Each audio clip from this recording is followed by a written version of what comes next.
So when I came back from the kitchen, I didn't even have the courage to serve the food. I came back empty-handed, just with the phone. I stood in front of them and I looked at them both. And I asked, how long? They both looked confused. They seemed confused. And I asked again, I said, how long? How long has it been going on? At first, I saw some kind of panic, but then they both came back to normal. And what even shocked me the most was my sister's response. She said, the only thing she said was, Big sis, he loves me more than he loves you. And the stupid Fred was there choosing her without even saying the words. But you could clearly see that he chose her over me. I stood there looking stupid, foolish, cursing myself inside. That night, I left them and I went to the room. That same night, my younger sister packed her belongings and followed him to his house. A couple of days later, I heard they had moved. They had relocated to another town. I didn't bother. I was pained. I was hurt.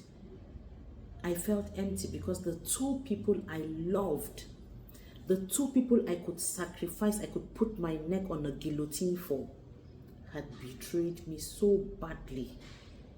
And they were not remorseful. They didn't apologize. They didn't explain nothing. They left. They didn't try to reach me. They didn't find out about me. But I used to get information about them from time to time.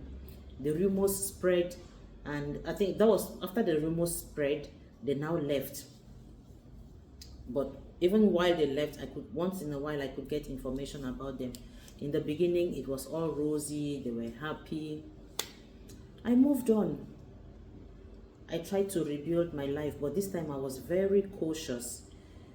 I was very careful because I had learned from my own story that the people you bleed for are the same people sometimes that will watch you bleed to death. These are two people I gave my all. I sacrificed everything I had for, and they watched me bleed without any signs of pity, nor sorrow, nothing. One morning I was sleeping in the early hours of the morning, maybe 6:30 a.m. like that. I heard a knock on my door. I woke up to check. And mind you, that house was the house our father had left for us. So I went to get the door. I went to see who was at the door. When I opened, guess who was there? My younger sister, looking desperate, shattered. She was crying, apologizing. She knelt down, explaining, telling me how Fred had maltreated her, how everything had happened, how he was cheating on her, he was beating her. I listened carefully. And one good turn deserves another. The only thing I told her was, I hope you heal, but without me in the process. I turned and I went inside. It's been 1 year, 6 months. We live in the same house, but we don't talk to each other. I don't see myself talking to her, making peace with her. I just have this feeling that if I do, she will do what is worse than what she had already done. If she could do that to me, why should I think that she would not do it again?